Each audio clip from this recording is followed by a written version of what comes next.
You know something, brother. This is episode 1447 of the Too Thick Pod, brother. Your home for all things sports cards and levity, brother. I am your host, Jeremy, brother.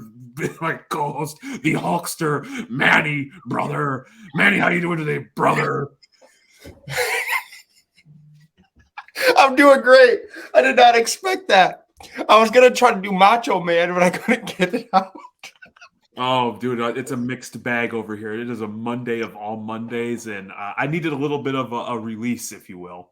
You need your little hobby release? Well, you came to the right place because we love to give probably 2 or 3 times a day. We love our hobby release, you know.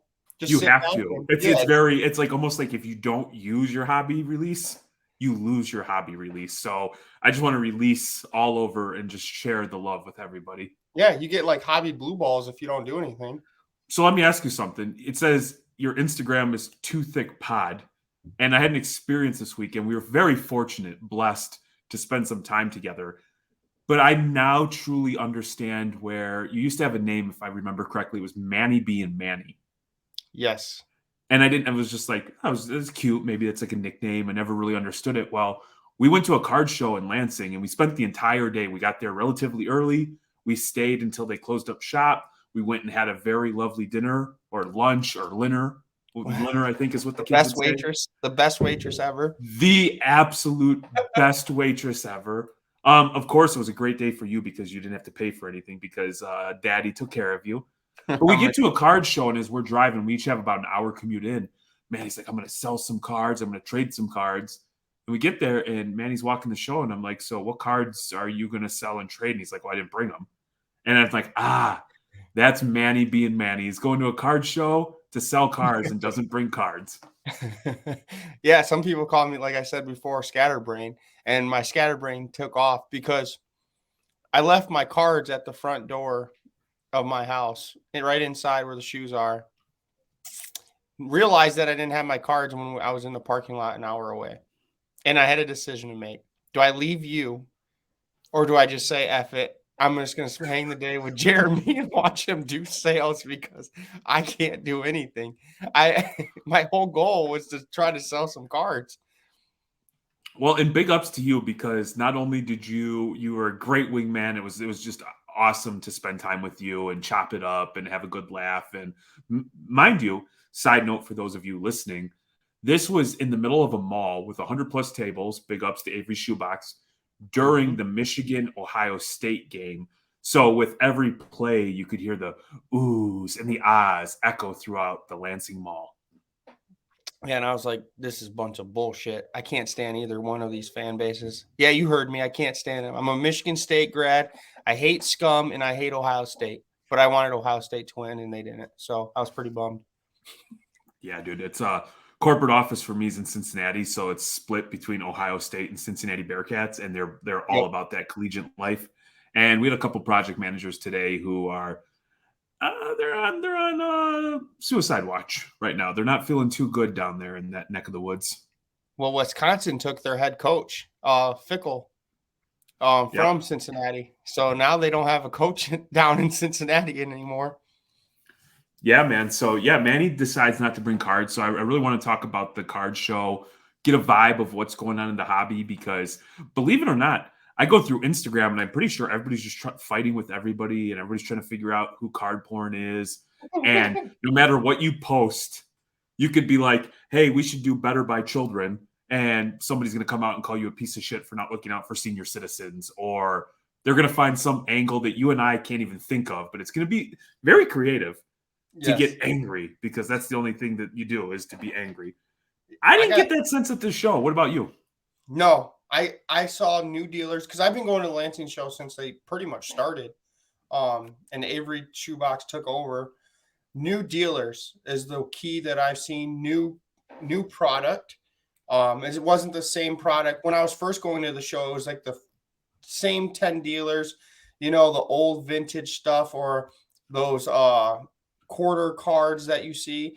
This time we get there, You have quarter cards, which are great, all the way up to like 10K. A card that we saw that was like 10K, and kind of valid to be 10K. It was that LeBron James. It was part of his sneaker auto, and it was amazing. Yeah, Um, back from the upper deck days. yeah, and you also had a variety of sports. You had dealers in there that had hockey. You had dealers that in there that had football and basketball, and a little bit of soccer. I was expecting a little bit more soccer. Once we become dealers, we're gonna be the soccer people. I would say overall there was a decent amount of soccer, but it wasn't concentrated. It was like a smattering of cards. One Yep, table, a couple Messis, couple Ronaldos, something like that. There was also a table completely dedicated to lacrosse cards. I saw that. Yeah, that was crazy. I was You looking. know, I was like, I have no idea what these are. I always feel bad when I see a dealer that's not getting a lot of like traffic in this like area.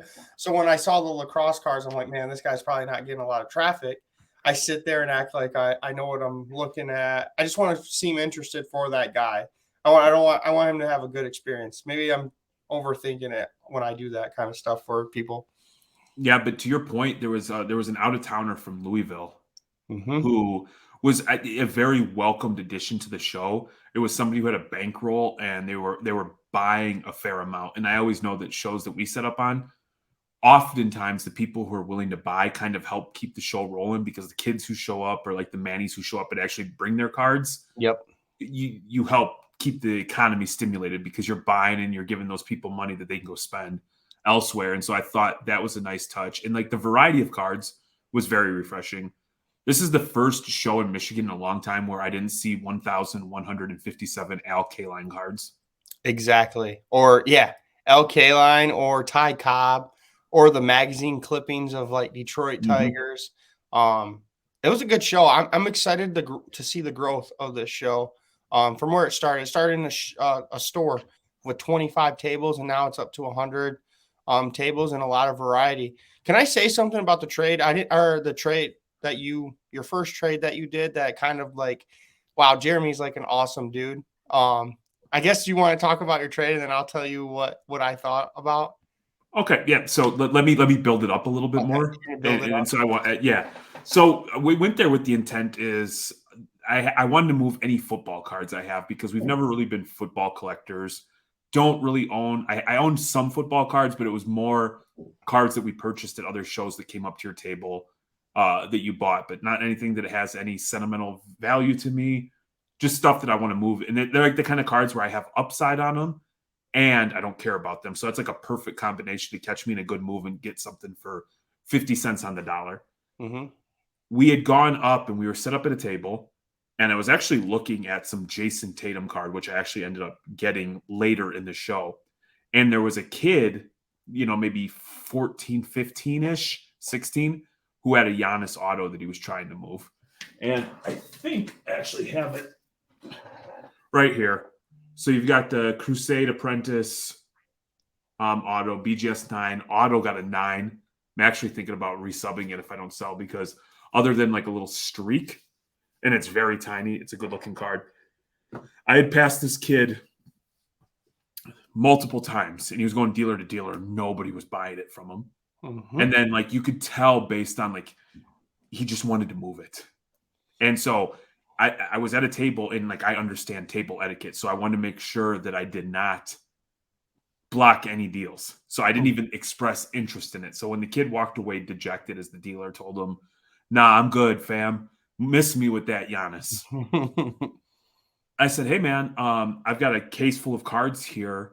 I am interested. Do you want to maybe work out a deal? And so he said, sure. So I opened up the case. I let him look through. And I said, what are you looking for? And I've always felt a little uneasy dealing with kids. Like, and I've talked about this in the past. I had a deal at Mark's Card Shop in Downers Grove where ultimately, I brought in extra people to like overlook. And I'm like, I want to make sure that I'm on the losing side of this deal because I don't want a minor, to have a bad experience, even though the kid was savvy. Let me Mm-hmm. put it, the kid had every app on his phone. He Yep, talked down shit all over all of my cards. he Like, did. you know what I mean? Like, so he could hold his own, but he's still a kid. Yep. So he started picking out cards and he's like, well, what about this? And I'm like, that, to me, I would make that deal. However, I want you to feel more than comfortable, right? And so we asked you, and so I'm like, it's important to me, especially if you're taking football. I can lose this deal so hard, it doesn't matter because the football has no meaning to me, and I have so much upside on it. If you can win the deal, get out of a card that you hate or clearly don't like. Because I mean, he was just walking around like, please take it, please take it. Well, when the people would tell him, no, we're not interested, it was, well, what can you give me? Like, see, like you can smell the desperation. Yep. And so, like, if you want to take it from there, yeah, I can. So yeah, Jeremy was looking at that Jason Tatum, and all of a sudden he took off. He took off, and I didn't see him. The guy is quick. For being a Too Thicc co-host, that guy is thick. When he wants a card, you better keep up. So he gets to this kid, and this is the cool thing about Jeremy. So if anybody ever says any shit about Jeremy, I'm going to stick up for him 100%. He's showing him cards. The way you said that, it makes me believe that there's a group of people out there talking shit. No, I just haven't heard it. In the future, if there's ever anybody that talks shit, maybe a biker gang, maybe, I don't know, anybody out there that wants to, I'm going toe to toe with you. And I appreciate that. Kids won't talk shit in that sense, but I'm sure there's plenty of well-educated adults who have strong opinions about me, and they're probably not wrong. Yeah. Well, so Jeremy's showing him the trade. I'm looking, and you could tell Jeremy, I've known you. You could tell you're kind of you want the card, but you're uncomfortable doing it, right? You're giving him like cards, and he said, I think this is a good deal. And it was like four or five of your slabs, right? For the Giannis. Mm-hmm. And you gave him a pop one. Justin Herbert was one of the cards. And then you, on top of that, he even said it was a good deal. He feels comfortable. You're like, hey, I want you to feel extra comfortable. Hands him 2 slabs and says, just take it. Just so you're comfortable. And I'm like, geez, I mean, they weren't horrible cards either. They were decently priced cards. Yeah, right? So I traded the Herbert Hollow Gold, PSA 10, numbered out of 5, popped 1. Yep. I traded a Kyler Murray, second-year select, like, patch card, numbered out of 5. I traded a Blue Wave Auto Prism of Saddiq Bey, PSA 10. Now, mind you, we're in Michigan, so Saddiq Bey is a little bit bigger, lower pop. Mm-hmm. I added Cole Anthony, impeccable, on-card auto out of 10. And then, like, I gave him a DeJounte Murray, you know, like a PSA 10 base rookie, you know, optic or Donruss or something like that. And then I threw in a Kyrie Irving PSA 10 mirror green, numbered out of 5, pop 1. Yeah, and it's crazy to see this can be. I'm going to get all sentimental on you. The heart that Jeremy has, because he didn't have to do that. Because you saw this kid getting I heard it. I heard the dealers talking to us about someone has a Giannis card that he's trying to sell, and he didn't want it because it was just an auto 9, which is dumb. I feel like grading companies shouldn't even grade cards. They should just authenticate them. Because like you said, that card that you have is just a smudge. Like, there's nothing wrong with that auto. It's Giannis signed it. And dealers want to basically belittle a card just because of that 9. And don't want it. That makes me want to start buying BGS 9 autos, to be honest with you, and cracking them and sending them PSA and just get them authenticated. So then they know it's a real auto. The thing that was important to me is I didn't have my first 4-figure card until like just a couple years ago. And I got ripped off as a kid. Yep. I don't want anybody to ever get ripped off. As an adult, if you take a calculated risk or you're just foolish, that's okay. But a kid, $1,000 towards a kid. And so my overwhelming, and he had a case full of cards. He had Herberts. So, but I said, if you don't feel like through the roof about this, I don't want to do the deal. Yeah. And so like when he's like, this is a great deal, I wanted to add extra on top of that. And this isn't a pat myself on the back sort of thing. No, but it was also, but it was more so just like looking out for the fellow people, man. This was a good kid. He was at the show. He was clearly like, I think he was more of a football kid. I don't know how he got into this card, Mhm. I know he traded into it, but it meant nothing to him, and like nobody was helping him out. And it just so happened I had something that he wanted. Now, I will say, full disclosure, he drifted into the soccer section of my case. And he's like, I don't know anything about soccer. What do you think about this? And I'm like, I am absolutely not giving you soccer advice because $1,000, if that's the value you're placing on that card, is a lot of money, man. And I don't want you to use your $1,000 prospecting on a sport you know nothing about. Don't get caught up in the World Cup hoopla. Don't Yeah. get caught up because I'm like, I've got guys in here. I hope that they're good, but I don't know that they're going to be good.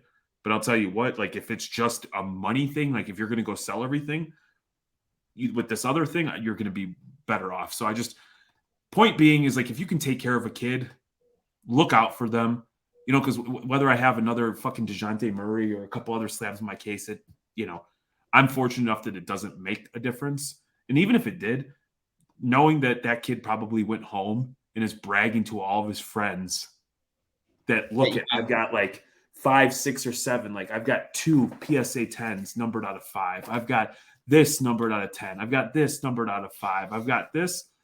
I'm sure he feels like $1 million, which makes me feel good. Oh yeah, he's telling his friends, I kicked this old guy's ass in this trade. I got this Giannis auto. I gave up the Giannis auto for all these slabs. But I mean, that's how it's about because now he's going to be excited. And I think the good karma kind of hit you on that moment because after that, Jeremy turned into like a machine with trading. This dude was amazing. And I was only just staring, like watching, like, how is he doing this? This is amazing. Because you got a couple other trades done. You got the Jason Tatum numbered, right, out of 10. Yep. Rookie. Yep. And the white prisms. And what's cool about going to these? That's so nasty.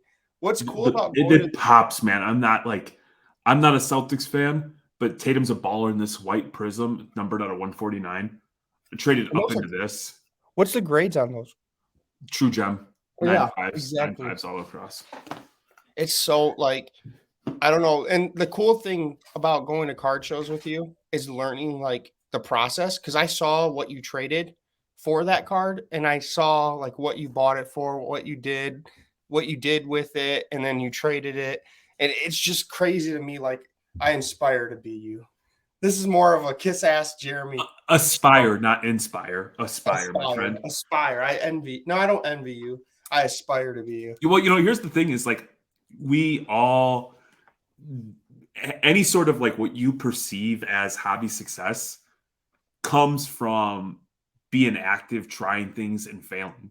Now, yep. I am the first to admit these might have been the first ever trades I've ever done at a card show by myself.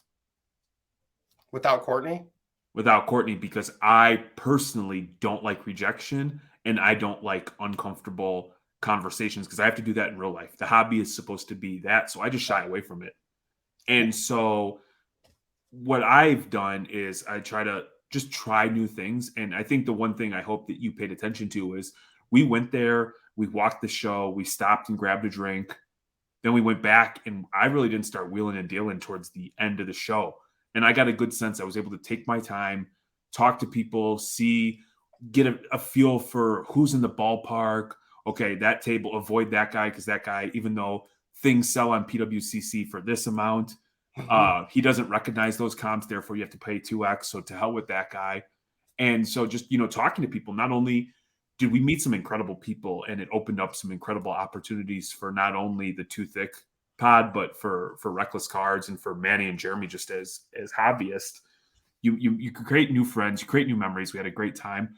But then as the show goes on, you have an understanding of, okay, I've now identified the 4 or 5 cards I want to make a run at. And if I can land 2 or 3 of them, that's a great day. And I was fortunate enough the ball bounced my way. And by the end of the show, I walked out with everything that I wanted to get.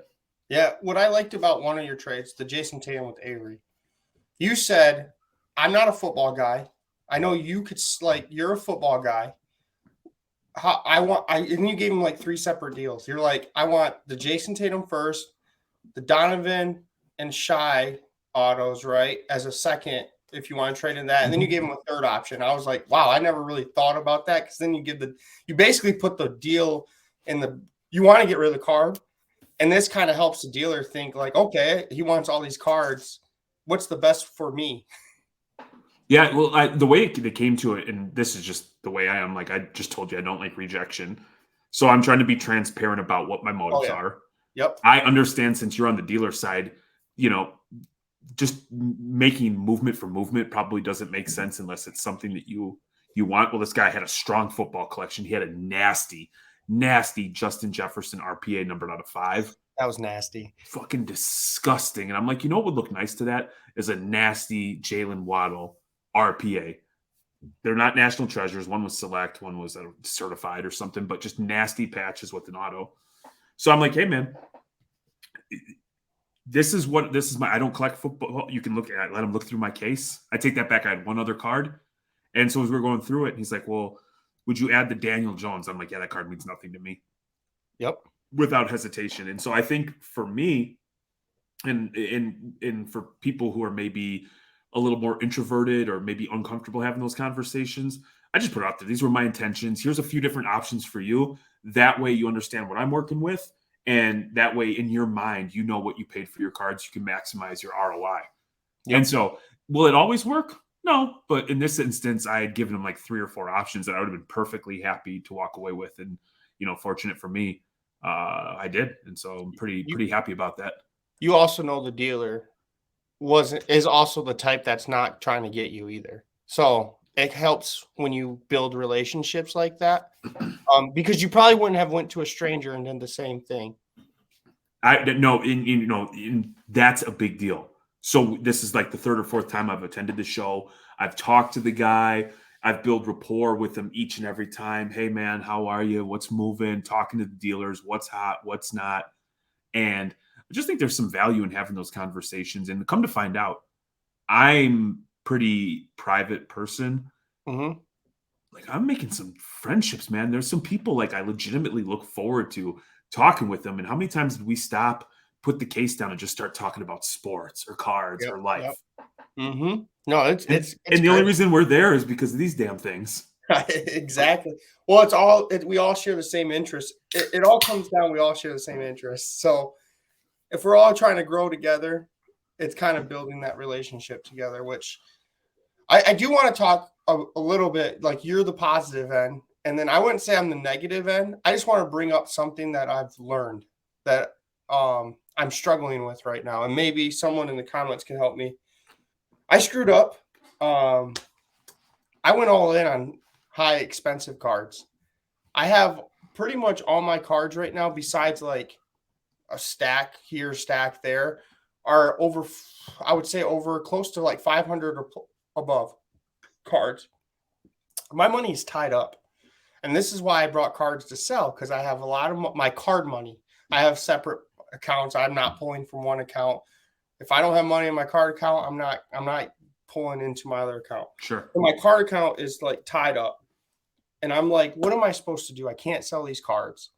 So it's looking at Jeremy and what he did with that kid, and that kid's smart for doing it. He's stuck on a $1,000 card. He traded down, maybe can get some moves, make some money, get some kind of confidence in selling some cards. Because right now my confidence is low because I cannot sell a damn card. I have one card that's the Neymar 1 of 1, which I thought someone was going to want that in a heartbeat. That thing is hard to sell. And I'm understanding why I got such a great deal on it. The guy probably just was like, I'm over it. I'll take a loss, take the card. So I just want to put that out there. I'm in the situation opposite of you. I'm in a situation where my cards are all tied up. And I'm trying to like sell these to get some funds so I can start buying again. I want to start fresh. I think you're in a unique spot because just the timing of everything right now is not advantageous for the cards that you have. I don't think there's anything wrong with the card, but here's the problem. There's a lot of people who speculate and are afraid to set the new comp or to be high. That's my problem. Because, and everybody experiences like, man, it is so badass to have a 1 of 1 or a pop one, something numbered at a 5. Yeah, it's cool until it's time to move that thing and you're trying to justify why it should cost that much. Yeah, most of my cards are like low numbered and I can't find a sale, so I'm like winging it. And it's like, do I do what you do and go to a dealer and say, "Hey, I got it for this much. Help me out. I want to trade up. I could probably trade at this value, be more, maybe take a little hit to get like if I would have brought my cards, my game plan, once I saw that Avery loved football, I could have gave him my Josh Allen and say, I want to trade this Josh Allen, Sure. So I don't know. Maybe I see it now too, man, because I had like a super. Courtney was with the 2 biggest kids, so I had the girls yesterday, and so I spent a lot of time with them, but also simultaneously posting cards on eBay and doing that whole thing. I have certain cards that I see that I'm like, man, I could trade up into that, but those to me right now would be like a longer term hold. Otherwise, it's funny. I worked so hard to get bigger cards so I could trade up, and now I'm like, man, trading down seems to be the way to go, or just stockpiling those mid like $200 to $400 to $500 cards. Because just like right now, man, people are scared. People don't know what's going to happen, and so they're holding everything close to their chest. Oh yeah. Well, and then there was one point, I didn't tell you this in person. I kind of want to bring it up on the show. You asked me at the end of the show, you're like, "You all right? You good?" And because I was just sitting on the couch waiting, right? Yeah. It was more me thinking, like, what the hell am I going to do with these cards? I'm seeing you guys everyone making deals, and I'm like, man, what is going on? Why can't I make a deal? But I think it's hard to justify. I get, as a buyer, hard to justify buying my cards because they're very hard to comp.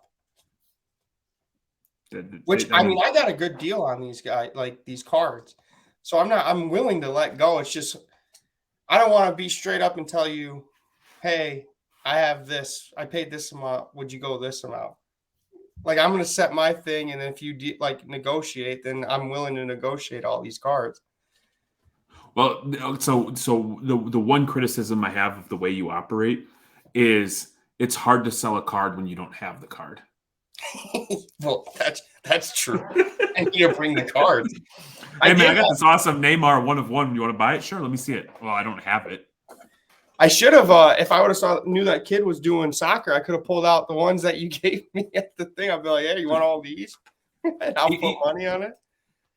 And here's the thing too, is like ultimately the Mbappe and the Neymar that you have are going to end up with somebody who's a collector. Yeah. And because you're going to have a little bit of patience. And I'll tell you what, sometimes when you get stuck with a card, and what are you supposed to say? Like, I'm not a financial expert, so don't listen to me. Yeah. But it is cathartic to move a card. Like, I know at National getting the LeBron or the Jordan auto was a great thing. But I think, honestly, the thing that meant the most to Court and I was getting rid of that damn Luis Robert. Yeah, that thing was a pain in your ass. It was like, and then we had to learn, like, hey, man, I'm never buying a fucking Bowman Sterling card ever again. Mm-hmm. You know what I mean? But that was a lesson I had to learn. That was so we gripped it like this. And then the minute you let it go, it was like, oh, man, I feel so much better because I'm back in the game. I had this anchor of a $2,000, $3,000, $4,000, $5,000 card, what it was, all tied up, just sitting there that I couldn't move. And I finally moved it. And all of a sudden, I'm like, man, I felt so good to be back in the game. And I'm like, learning lesson. And guess what? I put that money to work. And, since then I'm better off, as opposed to holding the card, hoping that something crazy happens. Well, I did that. So, like, I have the big end, and then the loose end stuff I showed you is the bulk deal I did. And I'm like, what do I do with these cards that are like under 50? So what I think I'm gonna do, and I'm gonna go through the process with everyone, and I think Jeremy is gonna start doing it too. So we'll go through the processes. We and Jeremy never did COMC. We've never done COMC before. And we're going to try to do this process and go through it. So this bulk deal, I have like 150 cards of like $50 cards. They're short print, they're numbered, but they're not like bigger name guys in soccer. So I'm going to put them at COMC and see how it goes. Put them there. At least they're active selling instead of just sitting in my basement. Yeah, the moment Star Stock started, and I don't remember if you knew much about that, or I started loading up cards and I couldn't ship cards there fast enough because the thought of like having this online platform that you could buy, sell, and trade. The cards are instantly transferred was like great because we all have cards that we're like, what the hell are we going to do with these? You know what I mean? And I'm not going to post. I, by design, don't post, $1, $2, $3, $4 cards on eBay just because the return is just not worth it. However, if I were to sell all of these cards at a penny a piece, I'd have a couple $1,000, man. And I'd rather have that couple $1,000 than all these cards sitting here that I'm not going to get graded. I'm not going to look through. And, so like your lot in particular is good to have if you're going to set up at shows. Well, guess what? You're not setting up at shows. And even if you had the ability to set up shows, I'm not confident that you would bring the cards. Yeah, that's true. I'll forget them. Well, you know what I mean? So, and I'm excited because I've never fucked with COMC. Yeah. Big ups up to Trees because Trees is like making a killing. Every day I see him, he's got a new Connor McDavid auto rookie, Jack Hughes, Cal McCarr, just always sitting on fire. And I'm like, and every time I talk to him at the show, he's like, I'm not selling anything. I just go on COMC. I buy low on COMC and I sell on COMC. Yeah. He says he sells like his $5 to $10 cards at bulk. He'll buy bulk deals, put them all on COMC, make a couple $100 because, and use that money that he bought on COMC, never takes it out and just use it to buy bigger cards. He says, basically, you take your trash and make it into a grill. Yeah, why not? Mm-hmm. I mean, it's just like if you're able to go through and properly set up your box a little bit, and you can set up at a show, you can make a killing, especially in this climate. Because it's one thing to go to a show and spend $20, $30 and spend a few hours, have some fun, and dig through and look for treasure. But if you don't have the opportunity or the time to set up at a show, odds are those cards are just sitting around collecting dust. So I'm actually excited to go through this process. I hope I'm not going to guarantee it, but I hope that we do a good job of documenting what it's like just from like shipping cards out, like the paperwork, what their ingestion's like, how long till they're listed, like what does a sale look like. I'm excited to go through that process because it's new. And obviously I've expressed this numerous times, like learning new things about the hobby is kind of awesome for me. Yeah, it's exciting. Well, the thing that sucks with me, and I didn't really put this through, I love soccer. You love soccer. 90% of the community probably doesn't like soccer as much as we do. So, like, it's really hard to sell soccer, especially now that the World Cup's going on. It's a tight-knit group. Before everyone was buying soccer, they were saying they were soccer fans to sell during the World Cup. So it's kind of tough to actually sell right now. Because I'm actually looking to buy right now because everyone's trying to sell their whole collection because the World Cup's going on. Yeah, it's been pretty fascinating. I will say you can't just have it, post it in a story sale one time and expect, if you don't have the following, to make moves. You have to be pretty active, whether that's in Twitter, buy, sell, trade, which I just find once in a while, even if I'm not trying to sell a card, just posting like with somewhat of regularity draws attention to the fact, and you get follows where people are like, hey, this person buys cards. Yep. I'm gonna follow them. Posting things up on Discord, even sometimes we might price stuff like kind of high just on eBay, just for the visibility, just for people to know. So I know that for some might seem like a cumbersome process, and if you're a collector and you have no interest in that, then obviously that's not for you. But for some of us who are trying to, flip cards to buy bigger cards, or, to have more money to buy medium or smaller cards, that seems to be like a process you do have to put in a little bit of work. Yep, I agree. And I think I was like, I might have spent way too much. I was getting excited when I was going to these shows and buying pretty much anything without selling. Maybe that was where I got, but I like my cards right now. I do want, like I said, we're going to try COMC, see how it goes. Hopefully we make a killing. Can I ask you this? Can I ask you one question? You said, I like my cards. Do you ever think sometimes part of your, and not just you specifically, people's inability to sell is like, they like the idea of selling, but you get a cool card and you like having the card. Yep. And so you're like torn, like, I really want the money, but I know if I have the money, I don't have the card. Exactly. Like that Neymar, I'll never see again once I sell it. So I posted a picture on Twitter and I'm like, my pickups from today's show, or like, had a blast. These were my pickups. the amount of DMs I got for people wanting to buy it. Yeah. And I was trying to make it a point to respond on DMs because I usually have them turned off. And so I was like, I really wasn't looking to sell, but if you're looking to buy, like I'm not a dummy. Like, Yeah. you know, the way I look at cards, if I can ever buy back into it, I'd consider selling it. If it's something that I would never get back, then it becomes a different story. Yeah. That Giannis though is like I feel like a longer hold for you. I feel like it's hard to get Giannis autos at what you got it at. I guess you could sell it and get a better Giannis, but Giannis is a stud. Yeah, you know what it is. At the end of the day, to me, I look at that card as it's not the Giannis card I would want if I was like building like a PC case. Yep. And so the way I look at it is like very attractive and appealing trade bait True. for when a deal comes. Like there's something that can put a deal over the top, or be the main piece in, let's say, like a $1,500 or $1,500 or $2,000 deal. I like it. Yeah, that's smart. Because if you could trade that into like one of those Giannis, like that Giannis gold that we saw, the RPA, that'd be nasty, right?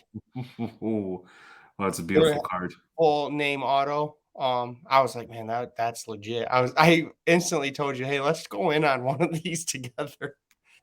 I will tell you, and here's a funny story: is we've talked about this since the beginning, and the right deal hasn't come to fruition, and it's more so because Manny doesn't bring his cards.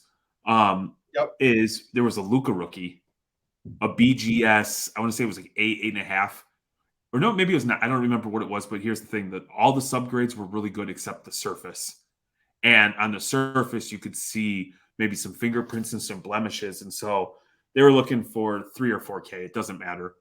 I was like, man, that's the card. That is the card that just needs to be cracked.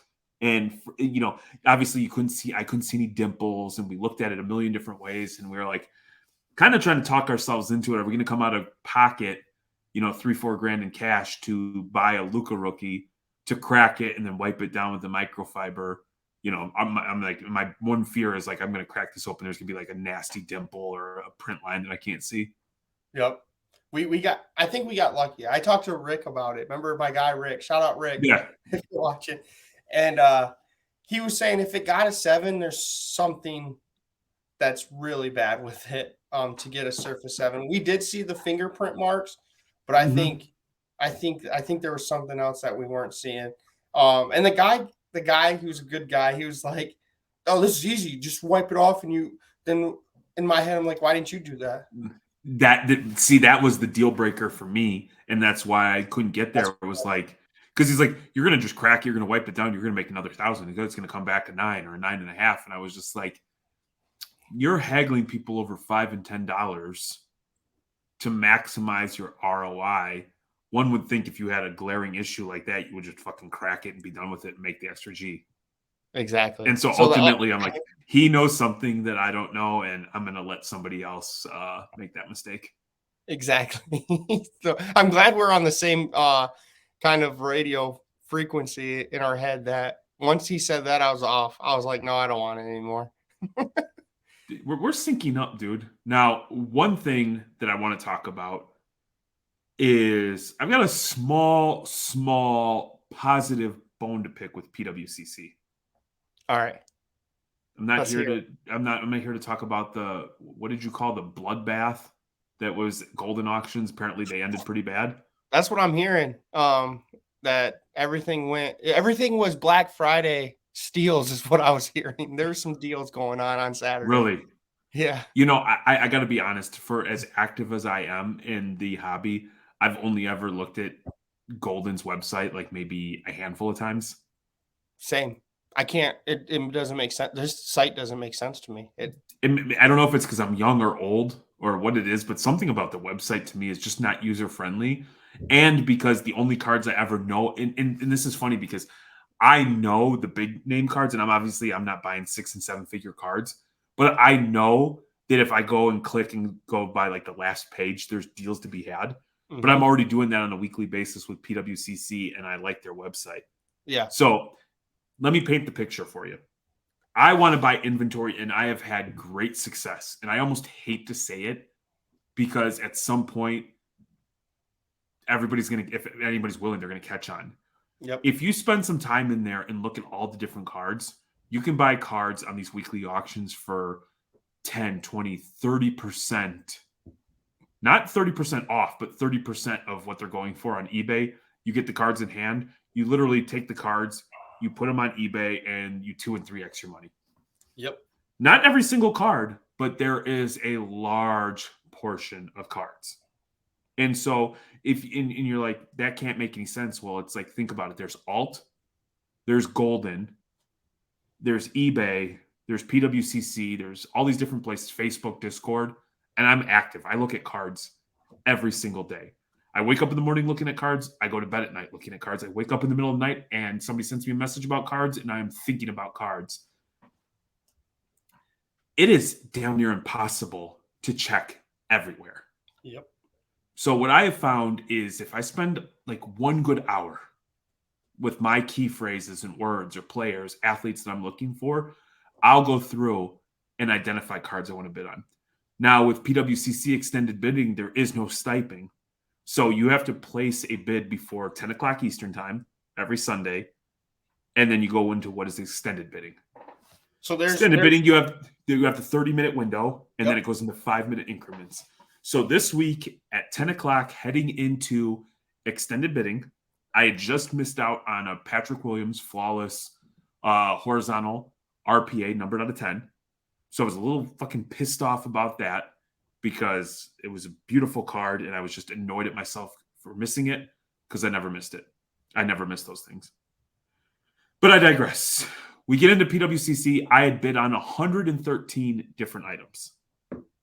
Okay? Mhm. So 10 o'clock comes, you go into extended bidding, and you can see on all the different items, there's a little thing that says bid needed to extend item or it pops green item extended, Yep. which means another bid. So it goes on.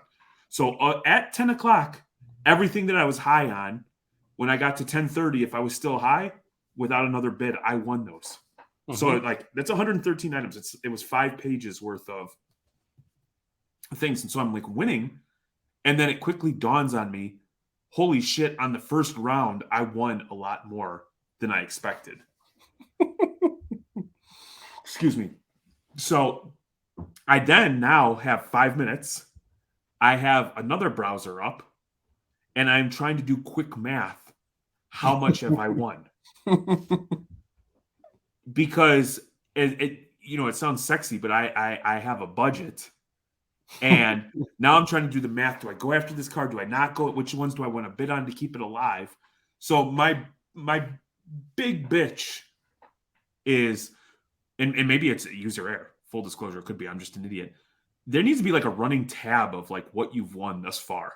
Because I legitimately had a calculator out and I was like counting, boom, boom, boom, boom, boom, boom, boom, boom, boom, boom. And then there was like one card that got up to, I was like, maybe at like $1,000, like a Kobe auto.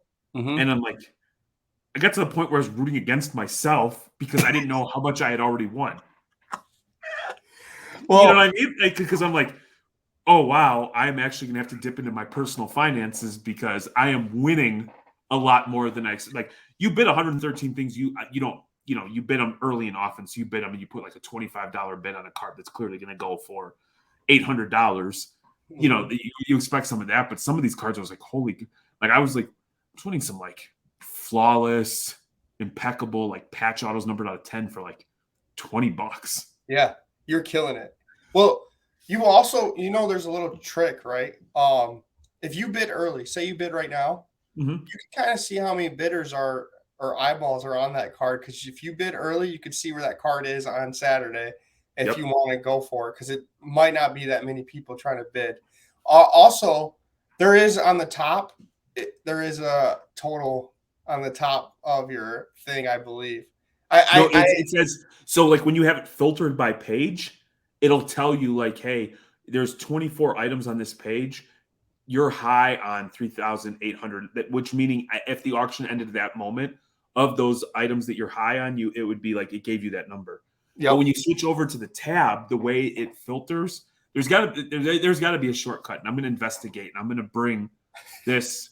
But it was quite the experience to bookend the weekend. We had an awesome Saturday, and then like midnight, I am frantically doing math to make sure that I'm not going to have to wake Courtney up and tell her that, she has to sell eggs or I have to donate sperm or give blood because, I bought $37,000 worth of $30 slabs on PWCC. Well, it does show like when you put I'm looking at a picture you sent me. I don't want to put it, but when you sent me a picture where it says highest bid and you circled the amount of cards that you were highest bid on, just to the right of that, it said the total of all the high bids that you had. But that was like after filtering. Oh, okay. So you want that it right there. Well, so like when I had it, you have to filter by auction, by one, you know what I mean? So like you can get to it, but I was like, in my mind, like on eBay, when you sell something, a number just pops up and it's there. Yep. So I want to stress that enough because if somebody's like, hey, I'm going to go and try and jump on PWCC and buy a ton of shit, please be careful because I had a moment, I had like a 3-minute moment of, 3 minutes when you're stressed. I don't want to say stressed, but filled with angst. I was like, please lose, man. Please, somebody overbid me. Please, somebody outbid me.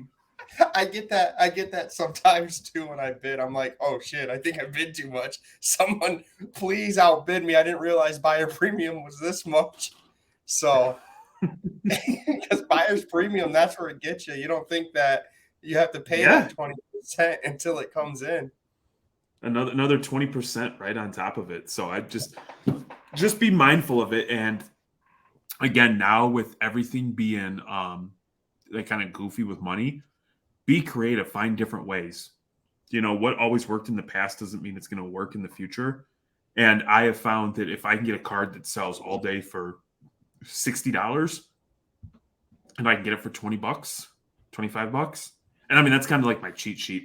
If I can buy it at like 50 to 60% of comps, that's about as high as I'll go. And if I don't get it, I don't get it. Yeah. And it was in total, it was probably about 3 hours worth of work, an hour or two of going through my key searches that are important to me. And then the actual, I turned on extended bidding really at 10:25 just to see. So maybe an hour and a half of that. I was hoping that you went for that Pedri green.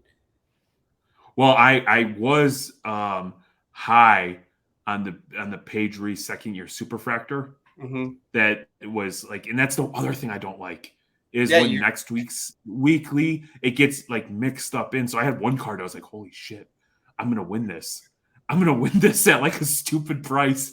And then I realized when the time dipped and it didn't say I was one, I'm like, oh, I have 7 days left. I'm a piece of shit. You know what I hate though? Like what you just said. Bringing your cards to card shows? Well, no, yeah, that I hate that. I was very depressed that day. But say you want multiple, 5 of these lower end cards, but then you go too high on your superfractor, but then you don't end up getting the superfractor. Then you come back and these are already sold. You could get really screwed on trying to go for a high end card. Dude, if you go back and I don't know if it was on Hobby Night School or one of our initial episodes, I had one of the first weeks of the weekly auction. And I had watched all the tutorials and I was trying to understand it because all I'd ever known was eBay. And so an auction outside of eBay just seemed so foreign to me that I got on and there was these 2 Kobe Whites. I think one of them was a gold out of 10 and then a optic black velocity or purple stars or something.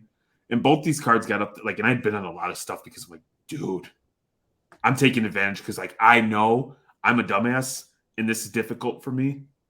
There's a lot of people who are missing out. So I'm bidding on everything. I had probably all this stuff. And then because my 2 Kobe's were going so high, I started letting stuff drop off because I didn't want to be on the hook for it. I ended up not winning the Kobe's and I won 3 cards. And I was just so pissed at myself. Yeah. Well, fun fact, I think PWCC, if you do go into that situation again, I think that you could do payment plan, a payment, you don't have to pay it all straight up right away. So if you do end up winning all 131 total cards, I mean, yeah, they've been pretty cool because I had one week where I won. It was a couple grand, and I had a couple people on eBay that were slow to pay, and so I went and I checked with them. I was like, hey, is this going to be? Do I have to pay right now because I don't want because you could get banned and I don't want to lose that. And they're like, no, you have X amount of days. So I'm like, well, can I just like I just explained my situation. Like that's how I deal with uncomfortable stuff, or is like I'm dumb, so I'm laying the groundwork in the front end. I'm dumbass. Please talk me through this, but like it's Monday morning. Is it okay if I don't pay until Wednesday? And they were like, yeah, you have. I don't remember what it was. They're like, yeah, 10 days or I think it's like 2 weeks, and then for like Premiere, it's like 3 weeks to pay. And I'm like, oh shit, well I'm golden. Yeah, they're like, yeah, peasant. We sell $1 million cards. Nobody's worried about your little $42 card, dude. And dude, let me tell you something. 2 cards that I bought yesterday, or 2 or 3, I don't remember.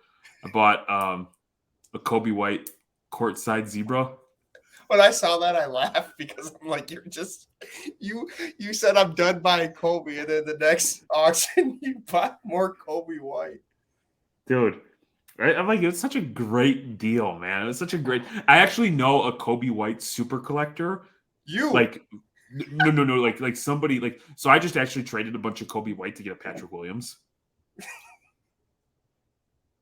Yeah, like so this guy has like the equivalent. Like I have a lot of Kobe, but this guy has like a lot of like Kobe high end. Oh, so you're the Patrick Williams, he's the Kobe. Yeah, so essentially, like I was able to flip a Court Kings level 4 Kobe White and 2 golds out of 10 of Kobe White to this guy for a Patrick Williams, the zebra or the elephant or one of the fucking animal prints.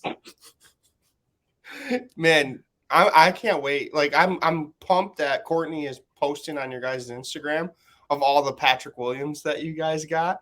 And I don't think she's even broken the surface yet of what you really got. She's starting to post the gold ones I saw.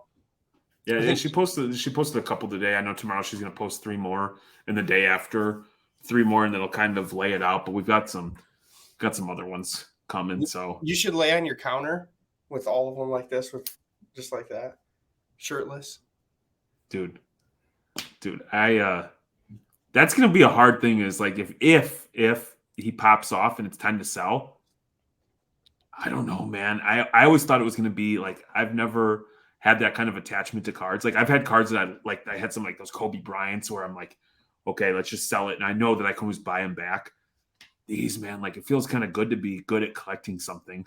I'm not good at anything else. I feel like we have a relatively decent Patrick Williams collection. I'm kind of proud of it, as corny as that sounds. No, what are you, like top 5? I love how you you did it a couple times before we go. You did it a couple times yesterday or Saturday.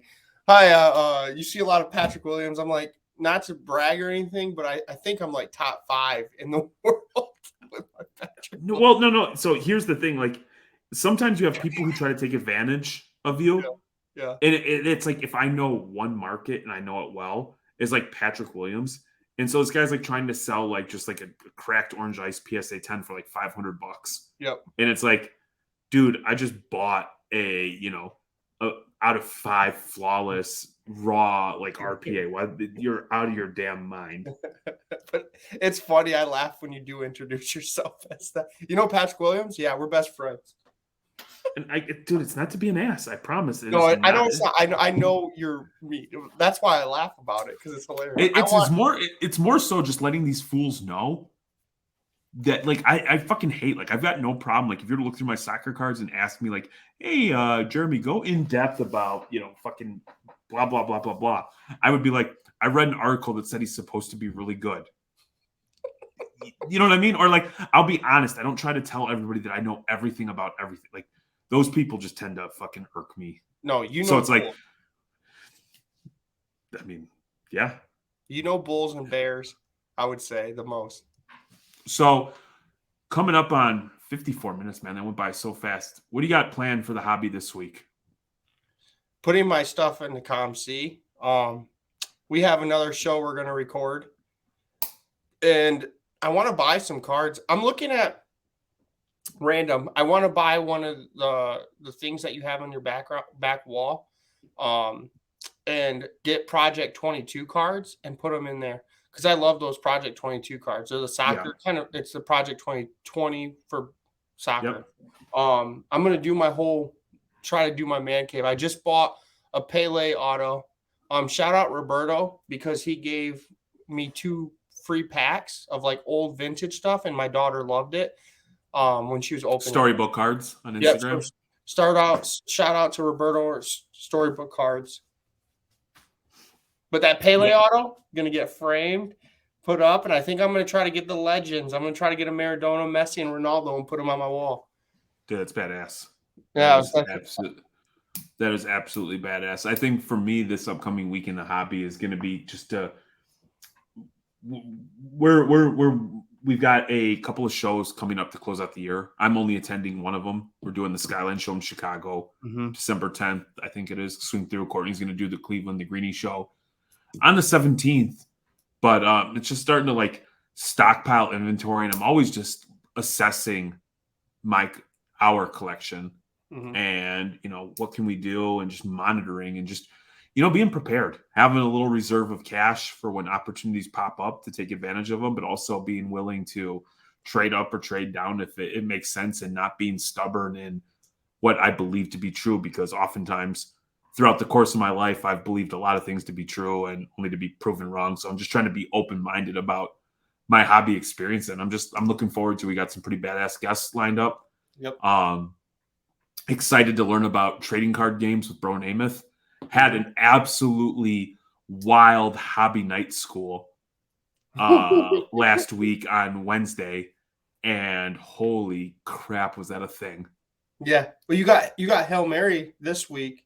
He DM'd me. Hail Mary this week. Yep. Yeah. Tell him to take before you go live. DM him and say, "Hey, make sure your tabs are cleared out, Hail Mary." Yeah, he already destroyed one live. It's one thing to fuck up the Too Thicc brand. They expect that from us bozos, but when you start destroying the Reckless brand, my man, come on now. So you want to know a fun fact, Manuel? What is the longest Breaking Wax episode ever was me and Courtney. The second longest Breaking Wax episode of his pod was you and me as guests. The longest hobby night school ever was Breaking Wax. That it ran so damn long that a potentially, allegedly lubricated Bro Namath jumped on, and it just turned into like LeBron Michael talk and sorry about that. Drunken shenanigans. No, it was fun. I enjoy like trying to get people riled up. And when Bro Namath, I heard he was a little intoxicated and he loves LeBron James, I was like, this is my time to shine. Yeah, so we're gonna get on with him, talk trading cards, and he's gonna teach us the way of the Black Label. We've got Cousins Collectibles lined up. I mean, there's too many. And shout out to all the awesome people that I failed to mention right now. We're really excited, and it's just, man, this week there was a lot of negativity. I found myself on Twitter more than Instagram, and I'm just trying to enjoy myself. And one thing I'll close with on a corny and sentimental way is I absolutely had a blast Saturday just hanging out with Manny, man. We shot the shit. We had a good time. We looked at cards. We saw cool stuff. We saw people. We teased people. We talked about like what can we do to help better the community in our area, and that's no bullshit. Like how can we give back? How can we I hate to say provide value because I feel like I'm stealing that from like Andrew and Cage, but it's like what can we do to help make this a more positive experience, a more fun experience? And at the end of the day, it was like got to hang out with a friend, have a good meal. Shout out to the Polish waitress who gets drunk on Black Friday at 3:30 in the morning and doesn't say shit face. She said, "I got fuck faced." She was the best. She got pissed that the draft beer was only two separate beers. Yeah. No, it was fun. It's turning out.